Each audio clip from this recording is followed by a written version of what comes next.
Okay, देखना acceleration से related numerical solve कर रहे थे, तो मैंने बताया था जब भी न्यूमेरिकल सॉल्व करना हो तो सबसे मोस्ट इंपॉर्टेंट इसमें ये होता है कि हम लोग पहले ये आइडेंटिफाई कर पाए कि क्वेश्चन में क्या क्या गिवन है। क्वेश्चन को समझना ज़्यादा इंपॉर्टेंट होता है और उसमें हमें पता करना होता है क्या क्या गिवन है। जैसे यहाँ पे दिया है ये body start moving from rest से स्टार्ट, मतलब बॉडी जो है रेस्ट में है, अब मूव करना स्टार्ट कर रहा है, तो रेस्ट में है और मूव करना स्टार्ट करता है, तो उस कंडीशन में मैंने बताया था कि इनिशियल वेलोसिटी 0 होता है, यानी कि u का वैल्यू यहाँ पे 0 हो गया, u का वैल्यू हो गया यहाँ पे 0 और विथ यूनिफॉर्म एक्सेलरेशन 4 मीटर पर सेकेंड स्क्वायर। यहाँ पे एक्सेलरेशन दिया है 4 मीटर पर सेकेंड स्क्वायर, एक्सेलरेशन दिया है 4 मीटर पर second square. Find the distance covered by the body in 5 second, कितना डिस्टेंस कवर करता है, टाइम दिया है 5 सेकेंड में, 5 सेकेंड में ये कितना डिस्टेंस कवर करता है वो बताना हमें। s की वैल्यू हमें फाइंड करना है, s की वैल्यू फाइंड करना है।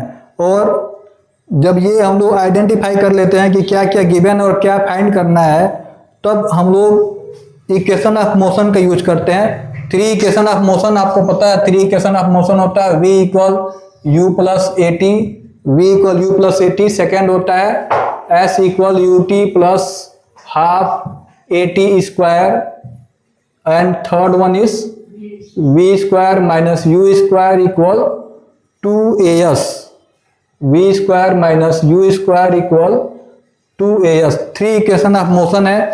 अब हमको यहाँ पे ये देखना है कि हम किस इक्वेशन का यूज यहाँ पे करेंगे, तो उसको ये पता करने के लिए किस इक्वेशन का यूज करेंगे हम देखते हैं। जो भी गिवन है, जैसे यहाँ पे 3 चीज दिया हुआ है, तो हम देखेंगे क्या ये किस इक्वेशन में ये तीनों चीजें हैं। जैसे u होना चाहिए, a होना चाहिए, t होना चाहिए और s होना चाहिए। तो देख लो यहाँ पे इसमें दिया v, पहले इक्वेशन में v दिया है और हमारे क्वेश्चन में v नहीं दिया है, तो इसका मतलब ये हो गया कि पहला वाला इक्वेशन हम लोग नहीं यूज करेंगे। सेकेंड में देखो दिया है s, u दिया है, t दिया है, a दिया है, t दिया है, तो हम और थर्ड इक्वेशन में v दिया है, तो हम लोग थर्ड वाले इक्वेशन को भी यूज नहीं कर सकते, हम लोग केवल सेकेंड इक्वेशन को यूज करके इस क्वेश्चन को सॉल्व कर सकते हैं। तो अब हम लोग क्वेश्चन को सॉल्व करने के लिए उस फार्मूले को यहाँ पे राइट करेंगे। ओके, तो s इक्वल यू टी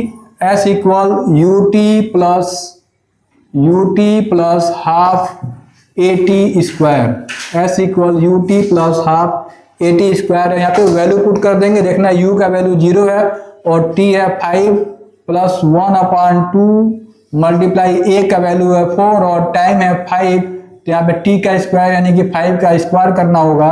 अब यहाँ पे 0 से मल्टीप्लाई करने पे 0 हो जाएगा, 2 से देखना 2 से 4 यहाँ पे डिवाइड हो जाएगा, 2 से 4 डिवाइड हो जाएगा 2 टाइम में, तो आ गया 2 मल्टीप्लाई 5 का स्क्वायर होता है 25, यानी कि 25 टू जा 50 मीटर। कितना आंसर हो गया 50 मीटर डिस्टेंस कवर किया गया। ओके, तो डिस्टेंस